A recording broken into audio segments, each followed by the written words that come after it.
President Bongbong Marcos, masayang ibinahagi ang naging pagbisita niya sa Amerika. It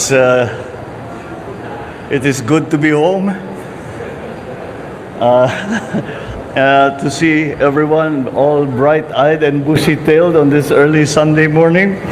Nagising kayo ng maaga, sorry na lang, but ganun yung flight schedule namin. Latest na news, latest na issue, latest na trend, basta latest, alamin natin dito sa Knows Mo Ba Tol?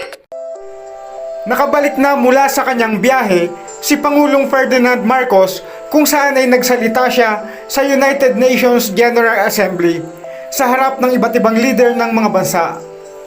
Naging abala ang Pangulo sa ilang araw na pagtungo sa Amerika, nakipagpulong sa iba't ibang kilalang personalidad para sa kapakanan ng ating bansa. Sa kanyang pag-uwi ay dala niya ang masayang balita sa ginawa niyang pagbiyahe rito. Pakinggan ang kanyang mga naging pahayag at masayang pagbahagi. Ladies and gentlemen, good morning.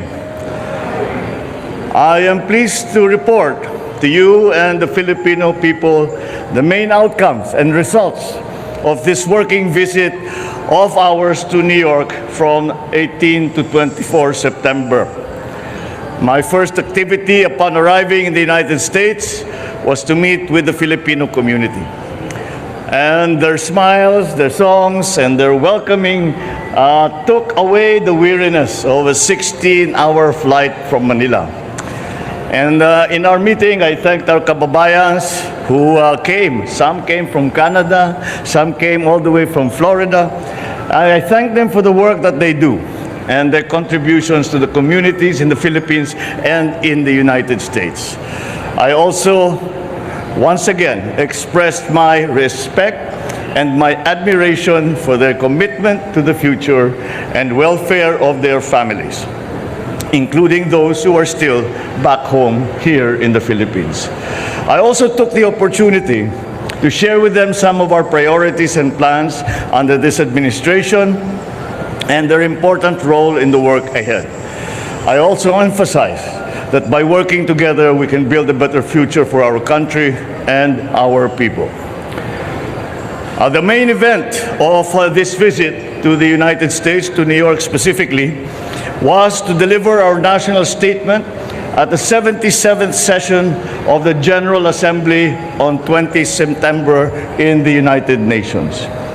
In my speech, I articulated the role we see for the Philippines working with the United Nations in building a brighter future for our people and a safer and more just world for us all.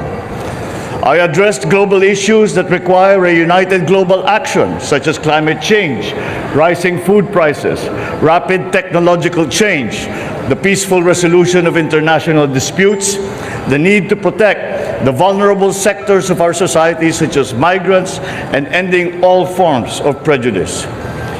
I also shared our experience in the BARM peace process, boosting agricultural productivity and promoting human rights to the UN Joint Program on Human Rights. And I reiterated the Philippines' belief in the primacy of the rule of law, as embodied by the UN Convention on the Law of the Sea, or UNCLOS.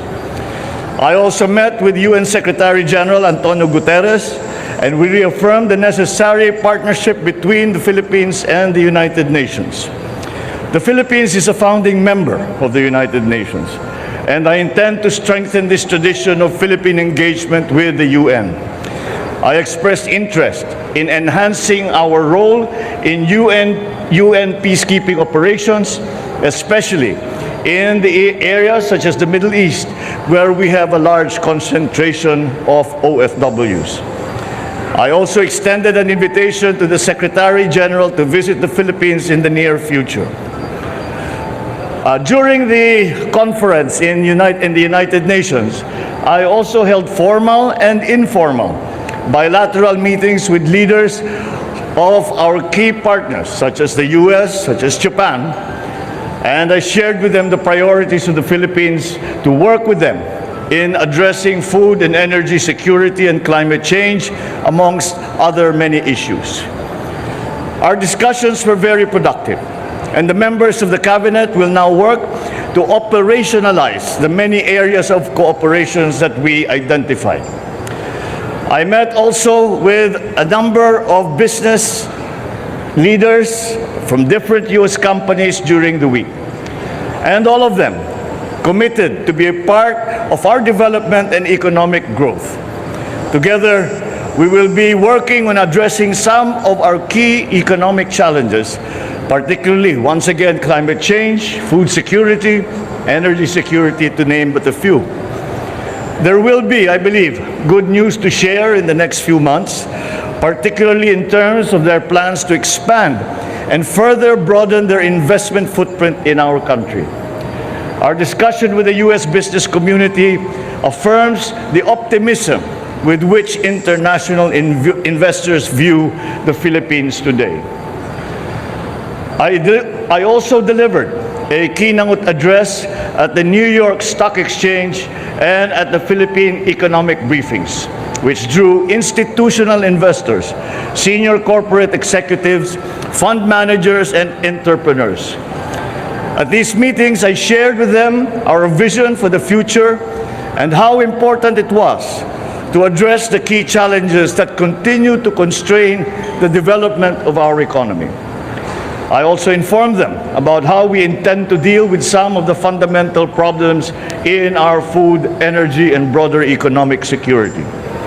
I also emphasized the importance of peace and stability in the region and the important role of great powers like the United States, so that developing countries like the Philippines can have the space to achieve growth potentials. It was thus an honor to ring the closing bell on the trading floor of the New York Stock Exchange at exactly 4 p.m. in the afternoon of September 19th. Our delegation also hosted 4 CEO roundtable discussions that dealt with key economic sectors such as IT, BPM, digital infrastructure, global brands, particularly in garments and apparel, and, of course, industry and infrastructure. I was joined by the economic managers and other cabinet members in brainstorming with these U.S. companies, some already present and others intending to be in the Philippines. We identified the opportunities and challenges to our achieving our common objectives of growth and development in various areas. I thank them for their candid and constructive comments, and I look forward to working with them on the issues and agreements that we identified. My final stop before returning home last night was with the Asia Society, where I had a roundtable discussion with a select group of leaders of the U.S. business community on the state of the global and regional economy today. After the discussion, I delivered a public lecture where I shared my views on the opportunities, the threats, and challenges facing Asia, the United States, Asia-Pacific region, and all our neighboring countries today. I also spoke about my administration's priorities and plans for the next 6 years.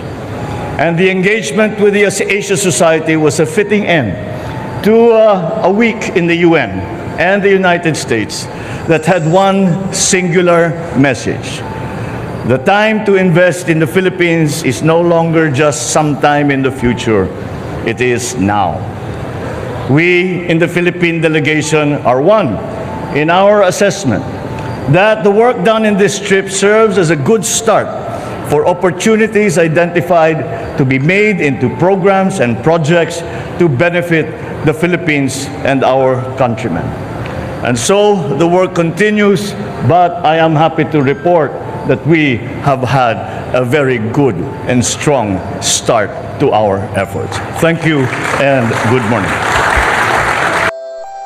Mapapansin ang maaliwalas na muka na may siglang ibinahagi ni President Bongbong Marcos ang kanyang mga naging aktibidad sa naging biyahe niya sa Amerika. Batid niya ang positibong bunga nito na makabubuti sa ating bansa, sapagkat ito ang tanging inaasahan niya at pinapangarap para sa kapakanan ng bansang Pilipinas.